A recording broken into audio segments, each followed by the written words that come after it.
Hey, my name is Scott, and welcome back to A Fork in History. Today we're going to be discussing and making Navajo fry bread.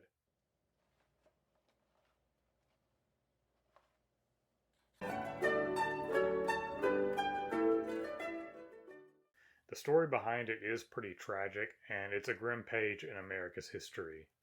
It all started in 1864 when approximately 10,000 Navajo were forcibly removed from their homeland. This became known as the Long Walk, and it wasn't just a one time event, but multiple journeys that took place over the course of a few years. This was a 3 month trip on foot and around 250 to 450 miles, depending on the route taken, from Fort Defiance, Arizona, to an internment camp called Bosque Redondo in Fort Sumter, New Mexico. And you may be wondering, why did this happen? Well, there was a long running conflict between the Navajo and the U.S. government, and as America pushed west, they tried to take over Navajo land. And this had been going on since the Mexican American War in 1846. The government also believed that concentrating Native American groups in specific areas would help avoid conflicts with settlers and also assimilate the Navajo into adopting a more white American culture. Now, history isn't clear on who threw the first stick. There were a lot of different groups of Navajo. They were not by any means a united people, and some of them killed and raided.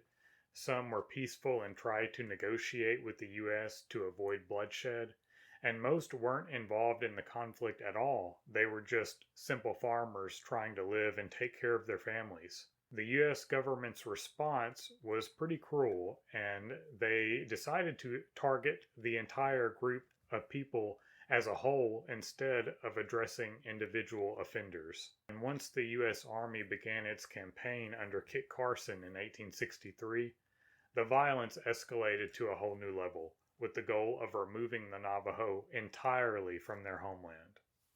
General James Carleton ordered Kit Carson to lead a scorched earth campaign on the Navajo, which included burning villages, killing livestock, and even destroying water sources, effectively forcing the Navajo to surrender as they had no other choice to at this point. The U.S. government did provide some food to the Navajo during the Long Walk, but it was inadequate and usually not suited to their needs.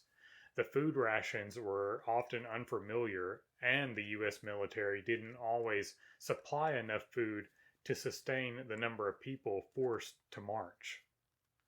And that contributed to the suffering and deaths of many along the way. For example, flour was one of the main provisions, along with salted beef, sugar, and coffee, but the Navajo were not accustomed to eating wheat flour, and many were unable to cook it properly due to the lack of just knowledge and proper utensils.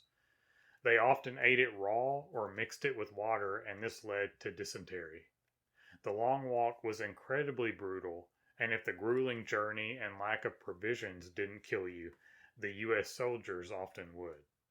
Unfortunately, things didn't get any better once the Navajo actually arrived at their destination. At Bosque Redondo, the internment camp, the soil was so bad that no vegetables could even be grown, and the Pecos River that ran through the area was contaminated with heavy metals, making it unsuitable to drink.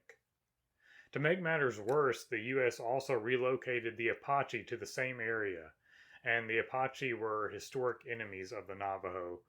So, as you can imagine, violence broke out pretty regularly.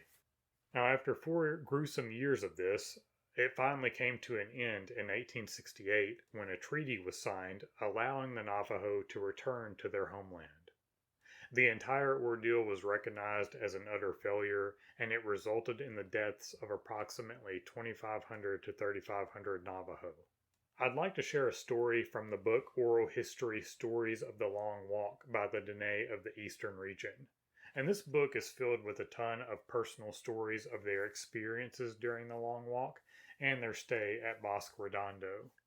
I was told by my mother that people traveled to Huelde, and there people received rations of white flour. The people did not know how to make food out of the white flour, so they just made flour paste. There were people who got sick from eating the white flour without cooking it. Some people also ate coffee beans without boiling it and died from it. There was a Navajo lady who showed the people how to prepare the food properly. She had learned to prepare food from the Mexican people because she could speak the Spanish language. She helped the Navajo make a lot of progress in the area of food. So this right here could have been the very start of how fry bread was created. Of course, we don't know for sure who exactly came up with it, but according to Navajo tradition, fry bread came to be from experimenting with the few ingredients they had, and out of survival it was born. So in modern times, there is still a conflict surrounding fry bread. Some see it as a symbol of oppression and a contributor to poor health, while others view it as a symbol of resilience and a cherished tradition. And I think there's merit to both opinions.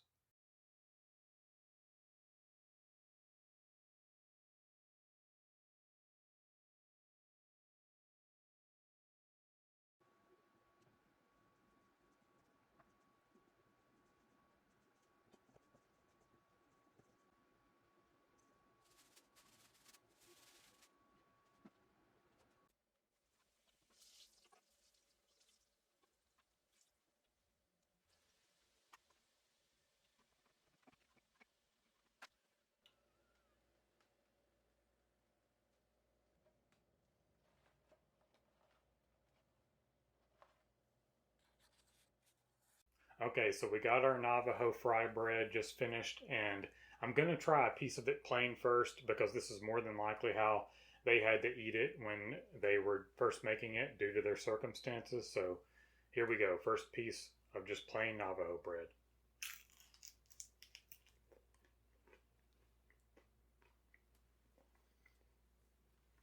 It is a bit chewy. There is some crunchiness to the outside of it, which is really nice. Even though it was a plain piece, it still has a really good flavor to it.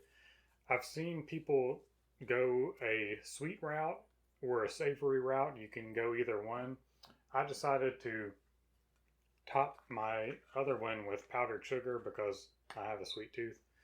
So here's the powdered sugar one.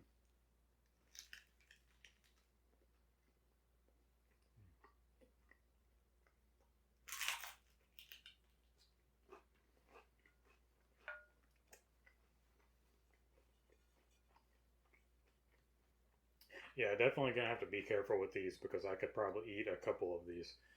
But this is really good. It reminds me of a funnel cake, and I would definitely make these again. Anyways, hope you guys enjoyed this. See you on the next one.